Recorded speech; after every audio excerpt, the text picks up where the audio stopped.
Ella Narasso, the letter writer, New York City, present day. Maya Chen sat in her small apartment in Brooklyn, staring at the old wooden box her grandmother had left her. The box was made of dark mahogany, polished smooth by decades of careful hands, and it sat on the kitchen table like a secret waiting to be told. The afternoon light filtered through the window, catching dust motes in its golden beam, and the box seemed to glow with a warmth of its own. Inside were hundreds of letters, yellowed with age, tied together with a faded red ribbon. Each letter was addressed to a man named Daniel, but the return address was always the same: Maya's grandmother's old apartment on the Upper West Side. The paper smelled of cedar and thyme, a scent that was both foreign and deeply familiar, as if the letters themselves had been breathing in a room full of memories for 60 years.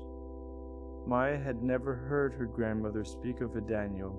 She had passed away 3 months ago at the age of 87, leaving behind a life that seemed complete: a loving husband, 2 children, 5 grandchildren. But these letters told a different story.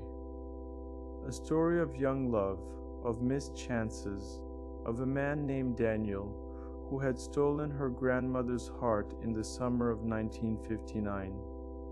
Maya ran her fingers along the red ribbon, feeling its softness, its fragility, before untying it with a reverence she could not explain.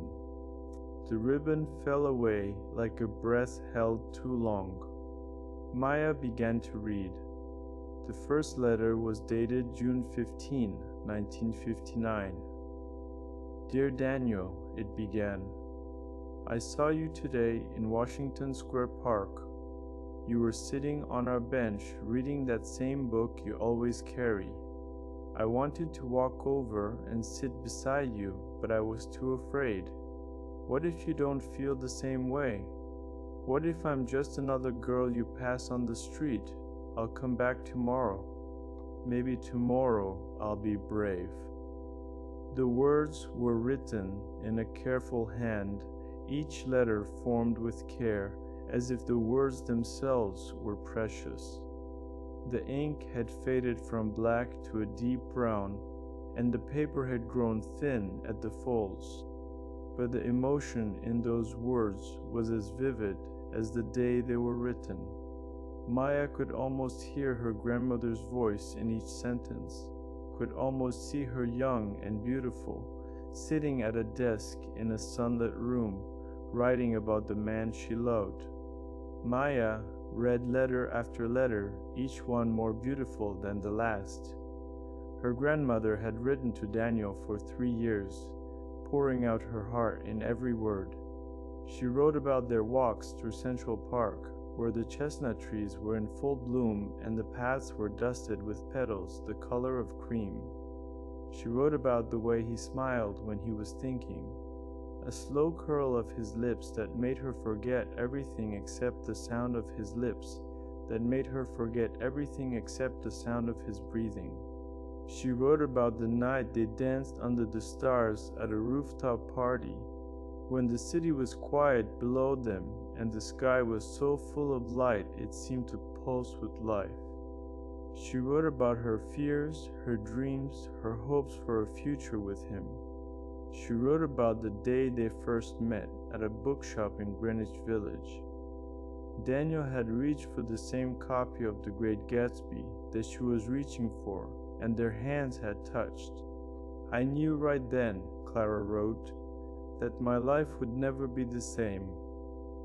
She described the way the light fell across his face through the dusty shop window, the way his fingers trembled when he pulled the book back, the way they both stood there, unable to speak, the sound of a record playing somewhere in the back of the shop. And then he had smiled, and she had smiled, and she had smiled, and the world had rearranged itself around that moment. She wrote about their first date, a picnic in Central Park with cheese and bread and a bottle of wine that cost more than either of them could afford. The grass was cool beneath their blankets, and the air smelled of jasmine and freshly cut lawn. A violinist played somewhere near the fountain, the melody drifting over them like a prayer. "You fell asleep on the grass," Clara wrote, "and I watched you for an hour, memorizing every line of your face. I was so afraid you would wake up and see how much I loved you." She wrote about the way his hair fell across his forehead, the way his chest rose and fell with each breath, the way a ladybug had landed on his hand and he hadn't noticed. She wrote about the night they danced on the rooftop. The city spread out below them like a carpet of lights. The summer air was warm and thick with the scent of rooftop gardens, and someone had hung strings of small white bulbs between the chimneys. "You held me so tight," Clara wrote, "and I thought, this is what heaven feels like. This is what it means to be truly alive." She wrote about the music, a slow jazz melody that seemed to wrap around them like a silk scarf, and about the way Daniel's breath was warm against her ear when he whispered that he would love her forever. But the last letter was different. It was dated September 3rd, 1962. The handwriting was different too, hurried, almost frantic, the letters bleeding into each other as if the pen were trembling. "Dear Daniel," it read, "I'm leaving New York tomorrow. My father has arranged for me to marry a man I don't love. I couldn't tell you. I couldn't bear to see your face when I said goodbye. Know that I loved you. Know that I loved you. Know that I will always love you. Goodbye." At the bottom, in a hand so faint, Maya had to hold the letter to the light to read it, were 3 more words: "Please forgive me." Maya's heart broke as she read those final words. Her grandmother had been forced to marry someone else, to live a life without the man she truly loved. And Daniel, what happened to Daniel? Did he ever know? Did he spend his life wondering why she had disappeared without a word? The questions hung in the air like smoke, heavy and suffocating. Maya decided to find out. She began searching for Daniel, using the clues in the letters: his favorite book, his address in Greenwich Village, the park bench where he used to sit. She visited the park, now transformed but still recognizable. The old oak trees still stood, their branches reaching toward the sky like open arms, and the fountain still sang its quiet song. She found the bench, weathered and worn, its paint long gone, but still there, still waiting, as if it had been keeping his place all these years. She walked through the neighborhood, imagining her grandmother walking these same streets 60 years ago. She imagined her young and beautiful, her heart full of love, her mind full of dreams. She imagined her sitting on that bench, waiting for Daniel, hoping he would come. She traced the cracks in the sidewalk with her eyes, wondering if these were the same cracks her grandmother had stepped over, the same stones that had held her weight. The neighborhood had changed, but the bones of it were the same. The same stoops, the same fire escapes, the same narrow streets that held the echoes of 10,000 love stories. After 3 weeks of searching, Maya found him. Daniel was 89 years old, living in a small apartment in the same building where he had lived in 1959.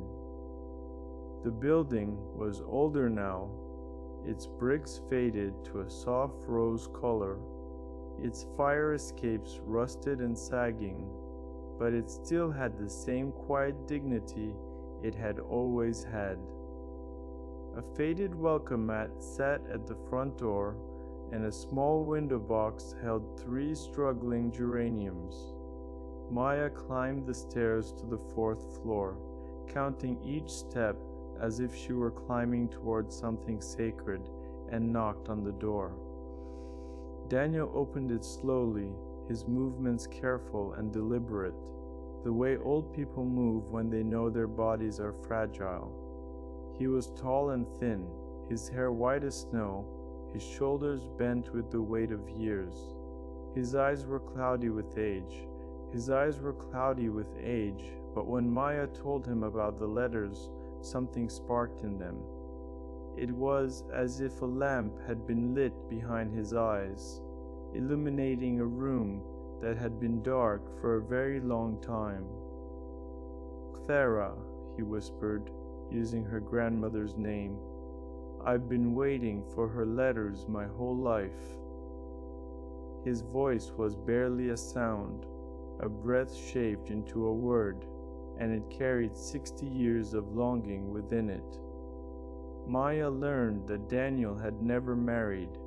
He had spent his life teaching literature at Columbia University, writing poetry that no one ever read, walking through the park every day to sit on their bench.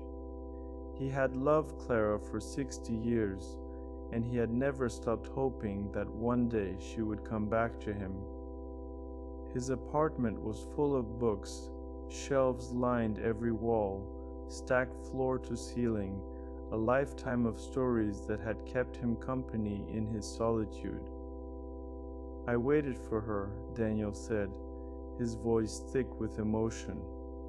"Every day I waited. I would sit on that bench and watch the path, hoping to see her walking toward me. I never stopped believing that she would come back." He paused, his eyes distant. "I used to rehearse what I would say. I would say, 'Clara, I never stopped loving you.' And she would say, 'Daniel, neither did I.' And then the world would be right again." He smiled, a sad, tender smile. "But the world doesn't always work the way we want it to." "I didn't know," Maya said, tears streaming down her face. "She never told me. She never told anyone." Daniel smiled sadly. That was Clara, always protecting everyone but herself. "She loved me too much to tell me the truth.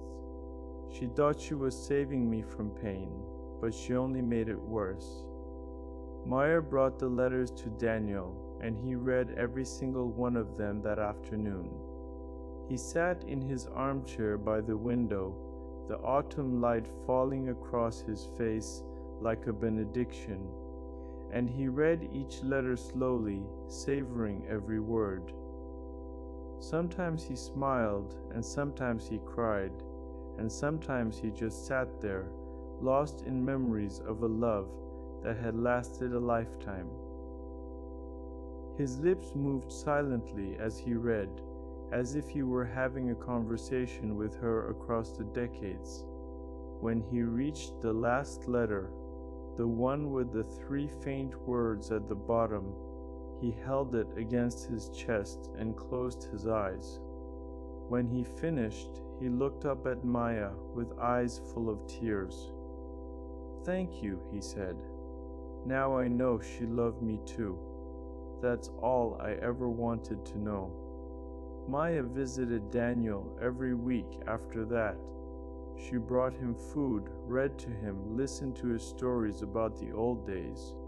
He told her about the poetry he had written, about the books he had taught,